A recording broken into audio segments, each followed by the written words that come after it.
Hi guys, in this video we will talk about some of the learnings in raising about 100 crores in venture capital soon after starting my venture. Let's go. So at my startup Grey Labs AI, we have raised about 100 crore rupees in capital across two rounds. The first round was 13.5 crore rupees.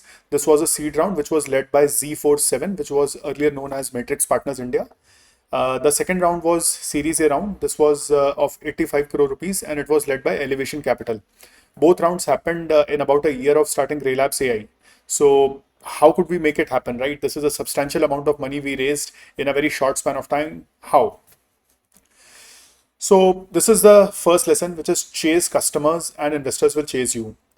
We did not chase any investor at all. All our investor uh, conversations happened because investors reached out to us after hearing great things about us from the market. So back in 2017, when I was in college and starting my first venture, Cogno AI, one of my professors in the School of Entrepreneurship, he gave me a very good advice. Focus on customers and investors will chase you. Never ever chase investors for capital. And this advice stays with me even till today. You know, every day when I wake up, I don't think about how I will raise capital. When I wake up, I ask questions: how can I serve my customers better? How can I acquire more customers? And investors, venture capital, whatever you saw, it just happens. Second is that our focus was extremely strong in just one market, which was India financial services. People ask us about, why don't you go to the US market? Why don't you serve adjacent markets like edtech, e-commerce, etc.? Because we offer voice AI solutions, so that can be expanded easily to other markets also. See, there is no point in diversifying yourself too much when you are a small company. Your time is limited, you have limited number of people, you have limited number of resources, and you ideally want to be a big fish in a small pond. And this is, a statement by Paul Graham. Uh, you take a small pond, but a deep pond. Small versus deep, the difference is that the pond's surface area may be small, but it is a very deep pond and you want to be a big fish in that pond. We feel that India financial services is one such market. It's very deep, although it's very specific. Uh, the stronger hold you have in one particular market, the better is it for the business. Sell before you build. So, you know, so many founders spend years and years and years in building the product. I know people who have been building for last 5, 6 years with absolutely no customers, no distribution, no GTM. There's no point, right? You are just creating a research lab. I know there are deep tech startups like OpenAI, for example. I know that they spent a lot of years in building a fantastic team. But then Sam Altman was already a successful founder. He had the backing and support from investors, even though he had practically no revenue for several years. But you and I are not Sam Altman, right? We have to build as per our market. And I strongly feel that founders should figure out ways to take the product to the market faster rather than building it for years and years, and then the market dynamics change, investor community and everyone starts questioning your execution skills because you are just writing code, building something without any customer. Nobody wants your product, and the market dynamics also are changing so fast that whatever you decided to build 3 years later, today it may have been irrelevant for the market. It may have become very, very useless, right? So focus on co-creating with the customers. Build something, take it to the market, add more features, take it again, keep iterating faster. And this is where execution beats storytelling. So, for seed round, we did not even have an investor deck. I did not make any presentation.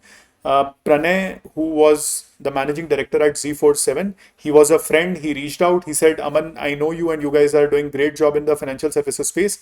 Why don't you talk to us for investment? I said, Pranay, look, I want to bootstrap. My previous startup, Cogno AI, was also bootstrap. I want to bootstrap this again. And he requested me to just be a part of their investment committee meeting. I took that courtesy meeting and I did not even have a investor presentation prepared. Of course, being a second time founder helps a lot. But then we were completely unprepared. I had a customer presentation to share, but no investor presentation. And because Z47, Pranay, Vikram, everyone, they heard a great feedback about us from the market and the customers. They did our seed round. And same way Series A round happened, practically no presentation. The deck that I made was simply a journey of last 1 year, how did we take decisions? How did we build a team? How did we decide on the market? That's about it. I did not create any investor presentation. The customer love, the feedback, because people from the venture capital community, which is in our case Elevation Capital and Z47, they keep talking to various fintechs, various banks and financial institutions to learn more about which service providers they are buying from. They heard great things about us from some of our customers, and that's how they decided to invest.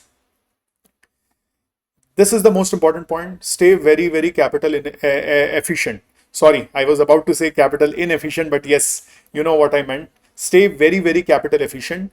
When we raised our Series A round from Elevation Capital, our entire seed round was lying in the bank. We had not touched a penny of it. Of course, eventually we also started investing in more, engineering product. We started hiring talent, and today we are burning some amount of money. But then we are very, very capital efficient. I am a bootstrap founder from DNA, right? Because Cogno AI, my previous startup, was completely bootstrapped. So our premise is very simple. We will invest money and not spend money. So two things where I absolutely don't bother, don't overthink. Number one, anything that brings in high quality talent in the company, that money is not spent, it is invested. Second, any money which goes into improving the experience for our customers. Again, that's an investment, it's not a spend. Everything else is practically a spend. I'll give you a very good example. We spent lakhs of rupees in our company offsite last year, and because it was an investment to nurture our team, to bring them together, it was like the bracket which I talked about, which is investment in talent. But my HR said that we need additional 50,000 rupees budget for a t-shirt of Grey Labs AI for every team member so that we can take a photo shoot. I denied that. That 50,000 rupees was a small amount of money for the amount of capital we had raised, which is roughly 100 crores. But the point is not about the quantum of money. The point is the principle.